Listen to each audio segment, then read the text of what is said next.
talks about what patterns are on the horizon and make sure we're aware of the trends. Moderating is Rhonda Carniol, and she's a partner at CSG Law, where she counsels in all aspects of technology and corporate governance for companies, and really focuses on entrepreneurs from the startup all the way to exit, as well as private equity, private placements, acquisitions, and venture capital. Rhonda, I'll turn it over to you. Thank you. All right. Well, I want everybody to take a few minutes and introduce themselves. Before they start, I guess I'll just tell a little bit about myself and something that's really struck me during this conference. I'm a partner with CSG Law, and I represent entrepreneurs. I take them from startup to exit. The startup, and I think the exit is the most exciting part, and the middle sometimes just isn't as fascinating to people. And one of the things that's striking me about here and my healthcare tech clients in general is that you're doing good while making money, and that's a wonderful opportunity. So let me turn it over to you guys. You can introduce yourself for a few minutes, and then we can talk about where we see the future of healthcare. Sure, I'll get started. So Carlos Aguilar, I run the data insights engineering team at Flatiron Health. So I won't bore you too much since I know you heard from Elijah earlier, but I guess I'll just give my background a little bit. I was actually 08 at Cornell, did mechanical engineering and studied robotics. Ended up working for a robotics startup for a few years. We got acquired by Amazon. And while I was there, I kind of got out of the hardcore mechanical engineering and got very interested in complex data systems and how you manage them. And after working for Amazon for a couple of years, I decided to not work for Amazon and started looking for other opportunities. And healthcare really struck me as this area where there's all this complex data and there aren't enough good engineers really focusing on the problem. So dove into Flatiron Health. Elijah gave some background on it, but really we think of ourselves as an oncology data platform. So we have oncology data, like all of the practice data coming in for about 2,000 clinicians, and it accounts for maybe 15% to 20% of all cancer patients in our database. And we do a lot of work to clean up that data just so that we can answer the basic questions that Elijah was talking about. And then on top of that oncology data platform, we like to think about, almost like applications that sit on top of that oncology data platform. So now that we have this clean data, a lot of people are asking us questions like, what drugs are effective in the real world, not just in the research setting, or giving practices visibility into their treatment patterns and things like that. So it's super exciting, and I'm just going to drop right now that we're hiring a lot of engineers. So if you're one of those, definitely come talk to us or email us. Hi everyone, I'm Jay Parkinson. I'm trained as a pediatrician and preventive medicine doctor. Let's see, about 10 years ago, I had I think a pretty good idea. It was a well-designed website. The iPhone had just come out about 2 months prior to this website going up. So you could see my story, you could click on make an appointment, and that would bring up my Google Calendar. And you could choose a time and then tell me your symptoms and your address. And that was similar to my fancy new iPhone. And I would do a house call. And you pay me via PayPal, and we follow up on email. So it got about 7.5 million hits in the first month.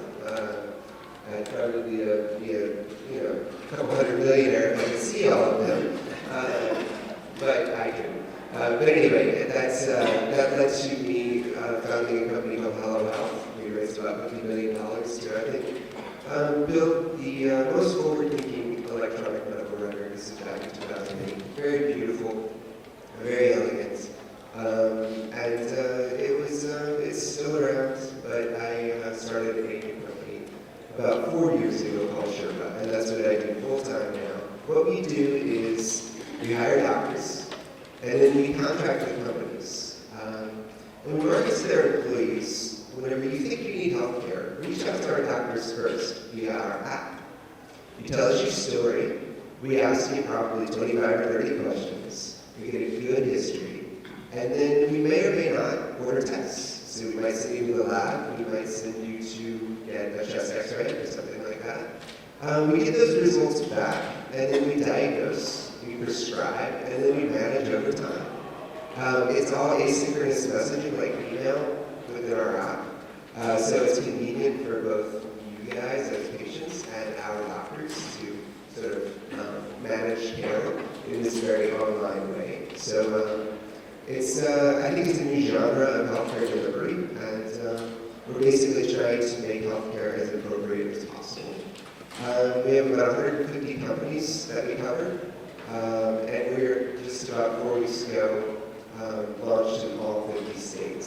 So it's pretty exciting, and that's what I do. Tell Sherpaa. Great. Hi everyone, my name is Neptune, my friends call me JL, and I am a physician by training as well. I did my medical training in the Columbia system, so I'm a licensed physician in New York State. But along the way, I got off the path and I got an MBA, and for the last 15 years, I've been working as either an entrepreneur or an investor in digital health companies.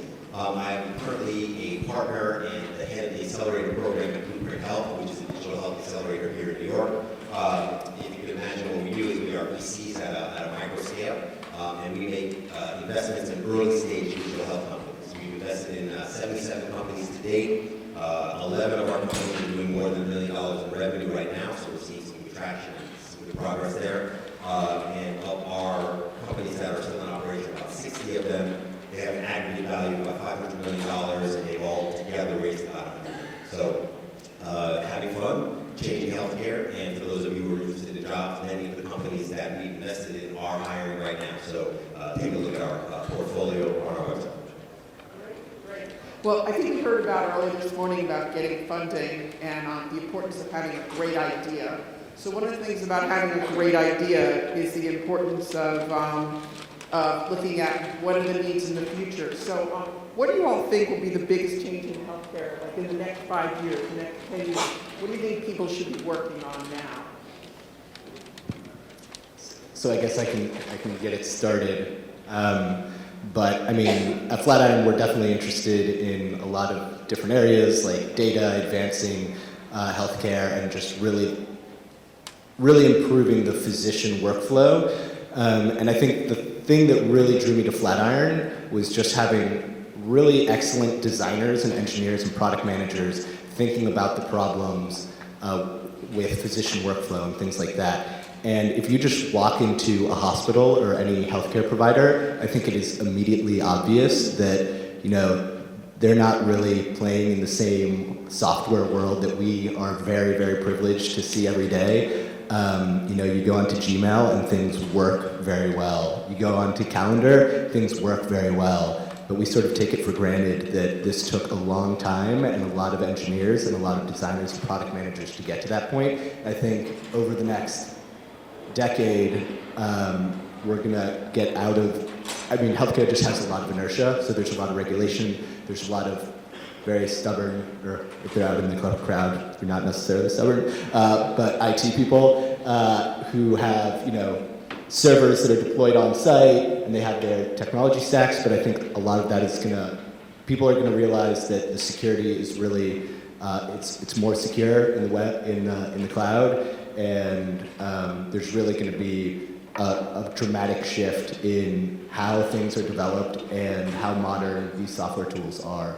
I think that's just like a fundamental thing that's going to happen, and I think a great place to look for startup ideas, by the way, is if you just go into a hospital and see people managing things with Post-its and notepads and Excel spreadsheets. Like, that's actually how we come up with a lot of our platform ideas. We're interested in clinical trials now, purely because we went into cancer clinics and people were managing their clinical trials with spreadsheets. So, I mean, that is clearly not the most ideal way of managing your clinical trials. So, I think that's sort of probably the most crucial thing that I see happening in the next 10 years.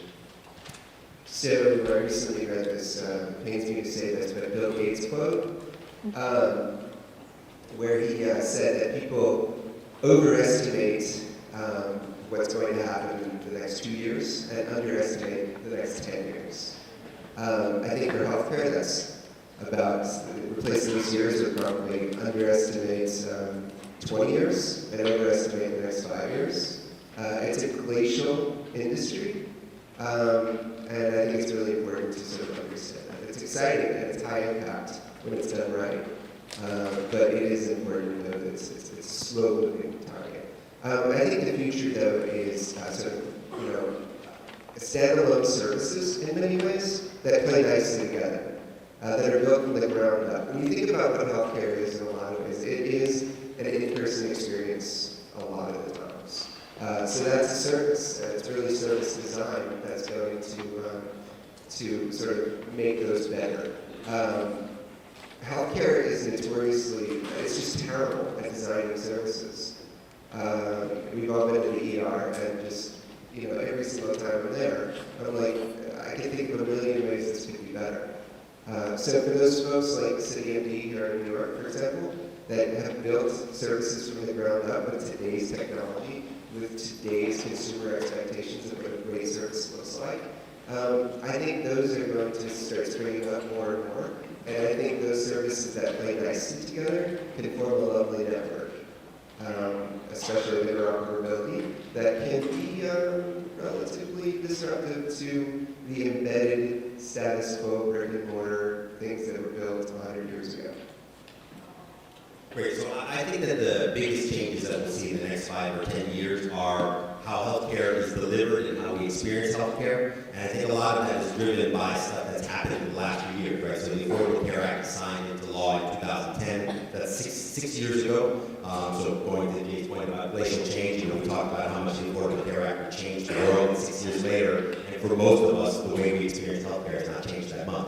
But I will say that the Affordable Care Act is like, the example I always like to use is like an asteroid in the atmosphere, and there's a lot of big dinosaurs walking around that are going to get killed or really, really negatively impacted by this asteroid and its after effects. And I think, the shockwave that's coming from the asteroid is specifically around the way you pay providers, right? So the way that the federal government is paying providers through Medicare is changing, the way that the state is paying providers through Medicaid is changing, and the Affordable Care Act and the kinds of health insurance policies that people get now is changing how you as customers are going to change. And I think all those things are going to put tremendous pressure on providers to stop treating patients in the way that the old system used to encourage them to do, right? So in the old days, or we still have right now, a fee-for-service system, which is like the matrix, which determines how you experience healthcare. And essentially, most of it is in-person stuff. Like, I got to schlep over to a doctor's office, sit there for 2 hours, wait for somebody to see me for 7 minutes, and then schlep back over, right? And I think that a lot of what we're seeing now in terms of how we're pressuring providers on payment is going to fundamentally change the way we deliver care. And I think you're going to see much more virtualization of care, much more interactions with your doctor via video, phone, email, text. I think as a consumer, you're going to see many more interesting affordable opportunities to interact with the provider. So CityMD is a great example. If you were to tell me in 5 years that CityMD is the #1 provider of ambulatory care services in New York, I wouldn't be surprised by that. And there's going to be technology that's required at basically every level to deliver that. So whether it's the data piece, whether it's the customer experience piece, the CRM piece, all the different things you're going to need to enable those changes are going to create huge opportunities. So I'm a provider by background, but I'm very bullish that the biggest opportunities in my working lifetime are going to be changing how we deliver healthcare. One of the things that strikes me in healthcare and maybe makes it difficult to innovate, so I'd like your perception on this, is there's a lot of regulations in the healthcare area. For instance, there are privacy regulations and how you transmit data, and there's state licensing laws where practitioners have to be licensed in each state. So maybe you want to talk a little bit about how that's affected your businesses and whether you think, this is stifling innovation or it's really not a barrier. Sure. To me, you have to be knowledgeable about how the system works. Mostly because you need to know its weaknesses. So for example, when Sherpaa treats a patient virtually, our doctors don't bill insurance. It's paid for by the employer. And when we don't bill insurance, it actually frees us up from a ton of regulations. So we don't have to worry about a lot of those things. So almost like how can we exploit the opportunities by being very knowledgeable and having lawyers that you can find any lawyer that will tell you no, you can't do that, but you will also find a lot of lawyers that will tell you yes, you can do that, and here's how. And so you really have to build that network of extremely smart, creative legal people around you to help you do what you need to do. So out of curiosity, you said you just became live in 50 states. Like, was that like a regulatory hurdle to get into all 50 states, or like did you have to release slowly? Good question. Yeah, absolutely. This has been like a 2-year process. The practice of medicine is regulated by state medical boards. The way around that is throwing some money and paperwork at them. And that's a pain in the butt, but that's what you do. You know, there's some momentum in the last few years to have a sort of a national license, especially for telemedicine. So that's promising. However, remember, it's glacial. You can't build a startup hoping that the laws will change. Yeah, I think that's a great answer and very, very true. And I think really it's just the cost of doing business, like in healthcare, and it's why there are so many exciting opportunities now. If it was totally deregulated, Google would have solved all these problems with Google Health, but instead they fell flat on their face because it's a really hard problem to figure out what these regulations are and really navigate them. So the regulations are the opportunity in a lot of ways. It's why these problems haven't been solved, and being totally heads up that these are the problems that you can have a million good ideas, but it's how you cooperate with regulatory bodies. It's how you cooperate with the folks who are holding the purse strings at hospitals and things like that, which is going to make or break the startup. Yeah, and I would say, there's no question that the regulatory environment is stymies innovation in health. There's no question. And just pick one piece of legislation here. I can tell you how many startups have to spend how much money trying to understand HIPAA, how much it negatively impacts their business. I had a clinical trials matching startup where we were trying to do is connect patients with clinical trial opportunities, which you guys probably going to do much better than we did. And I can't tell you how many times we would go into a meeting. If somebody wanted to kill that meeting, they would say, well, what about HIPAA? And our meeting was over, goodbye, good night, right? So I think that there's no question that the regulatory environment has a huge impact. And if you look at Theranos, 23andMe, Zenefits, they're all running into the reality you cannot be Uber and use Travis's tactics in the healthcare environment. People will shut you down. You will go to jail. You will be taken out of your office in bracelets if you're not careful, right? But what I always like to remind people is that those regulations often exist to protect patients, right? And again, this is the physician in me speaking now. That if you gave people the opportunity to run wild and do whatever they wanted to do with patients, there are a lot of bad actors who would hurt you and do bad things to you if they were given the opportunity. So a lot of the regulation exists to protect patients, although sometimes it gets in the way. I totally agree with Carlos. I think one of the best things you can do as an entrepreneur is understand the law, understand sort of what the legislation is out there, what the framework is for whatever segment you're trying to attack or whatever market. Understand what the law is, and I think you can innovate around the law. And I think if you can, for instance, Jay has 30 state licenses. I have one, which was a huge pain in the ass to get. And Jay has 30. Now the fact that he has 30, it's very difficult for competitors to follow him, right? Because he is putting a lot of time and energy. So, in many ways, regulation as an entrepreneur can be to your benefit. But there's no question that regulation has hindered innovation in healthcare, and it will continue to inhibit healthcare innovation for a long time. Yeah, it's interesting we say that because I saw with one of my own clients, HIPAA was creating a situation where the business model would have been impossible to do because it was too expensive to implement. And then with some creativity, we realized, there was a lot of personally identifiable information that just didn't need to be collected to make the business work.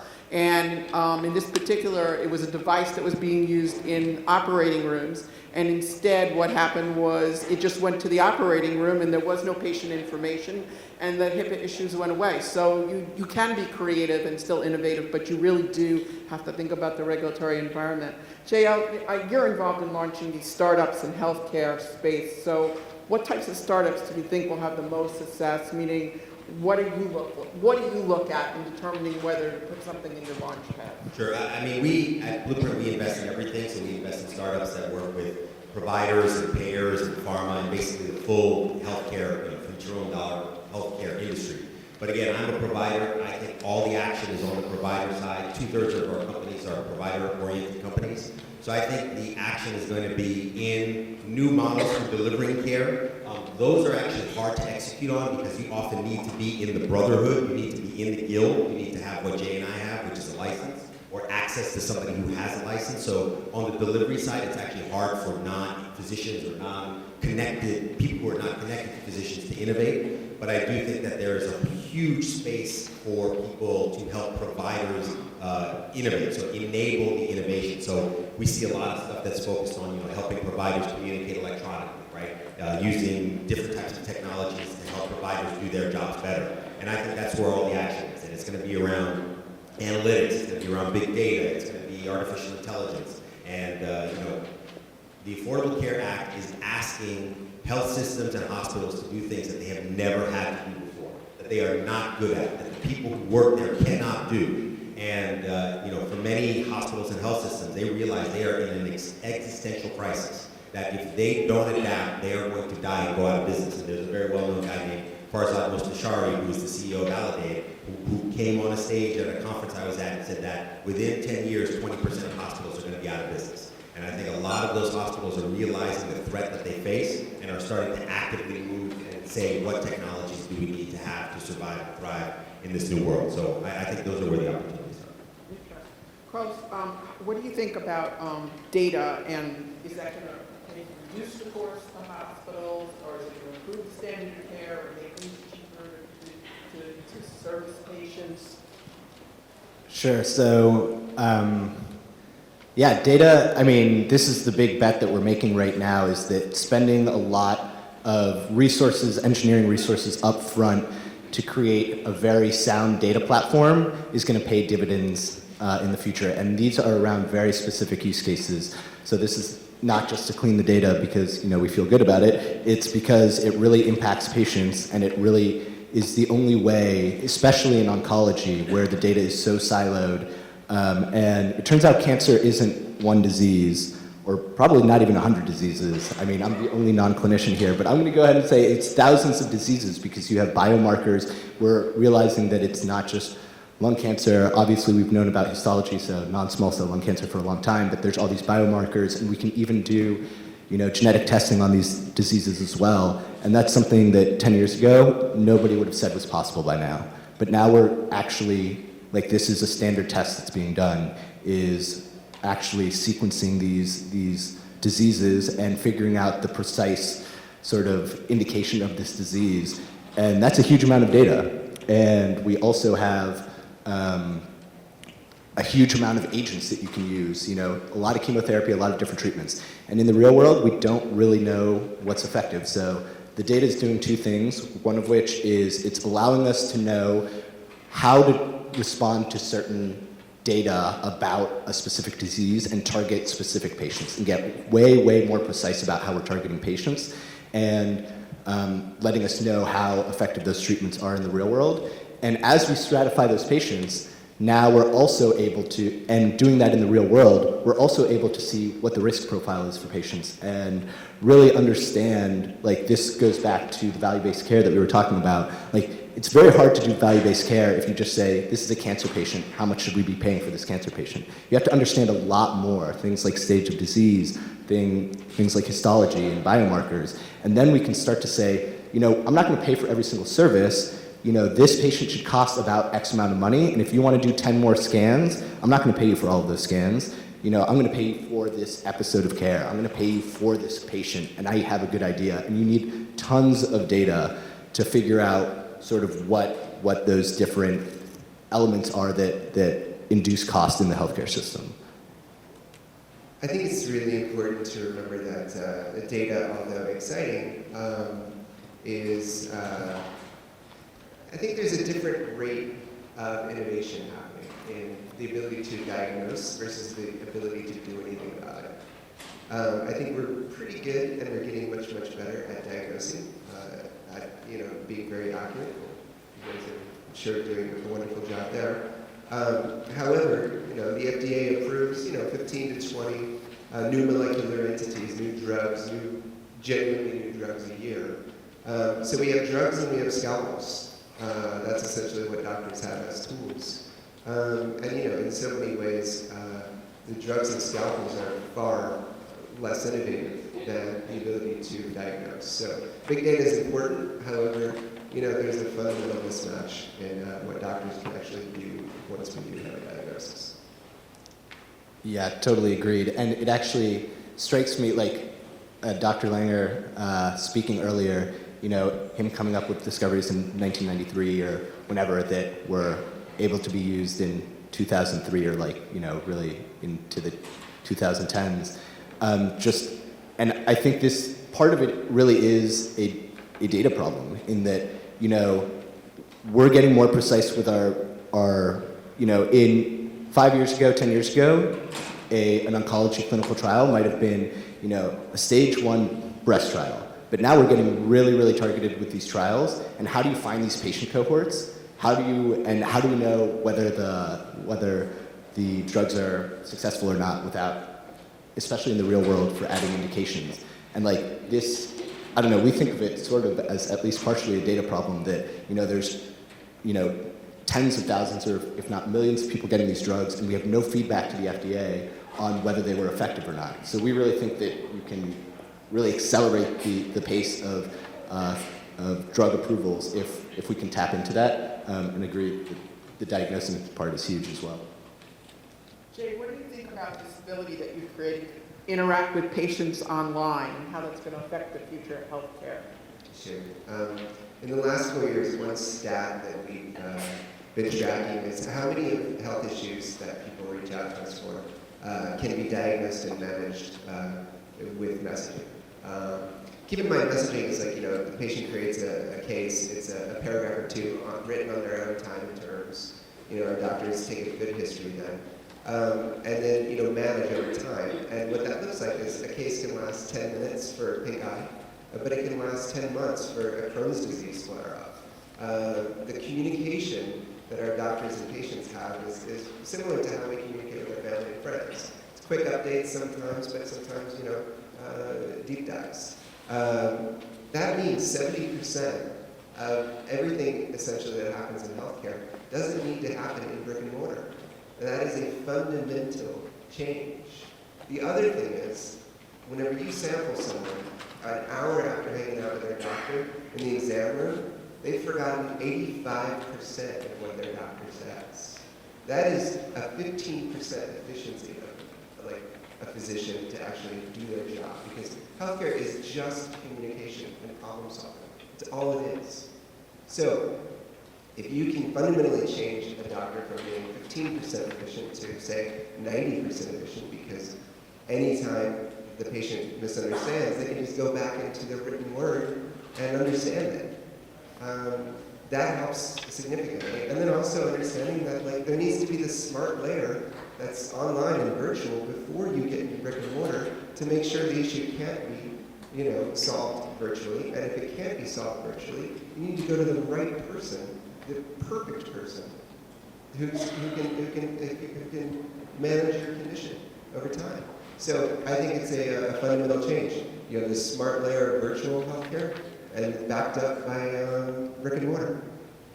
Well, in our last few minutes, maybe we can just talk about, I'm sure not everybody in this room has a great idea to start to be an entrepreneur on their own, but a lot of people here probably want to work for startups. So what type of qualities do you look for in people that you want to hire?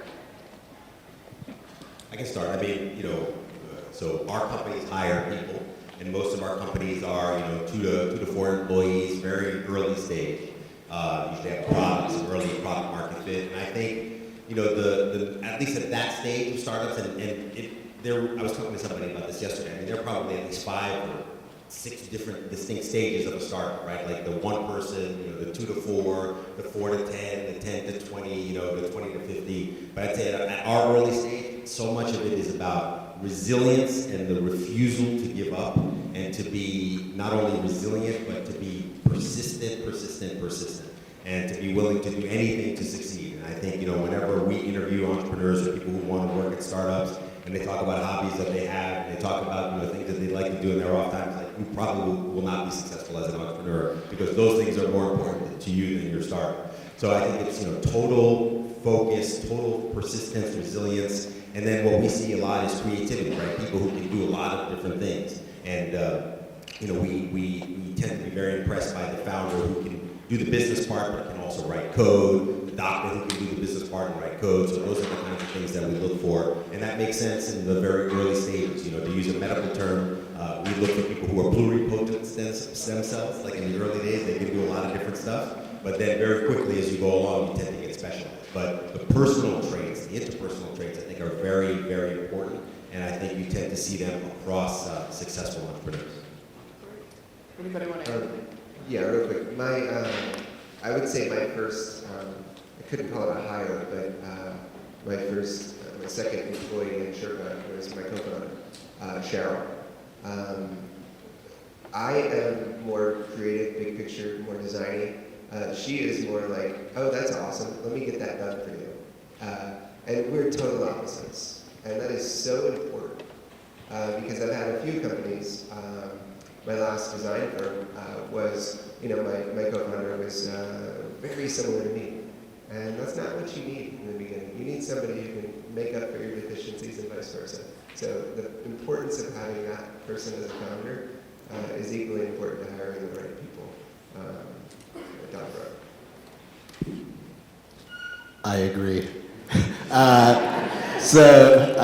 What JL was saying really resonated. So obviously really smart, technically great. Those are obvious, everybody's hiring for that. But really what makes people stand out is relentlessly resourceful. So just figures it out. And the number one thing that I'm looking for is I forgot where I read this, but it kind of stuck with me, is this attribute of gives a damn. So just cares so much that there we go. They care so much about it that they're gonna figure it out. And even if they don't have the tools, they're gonna figure out the resources. And if they can't figure out the resources, they're gonna find a person, they're gonna hire a person, they're gonna find the person to connect to, and the problem's gonna get solved. So I think those are the two things that, from a soft skills perspective, that we're really looking for. Great. All right. Well, thank you. Thank you to everybody.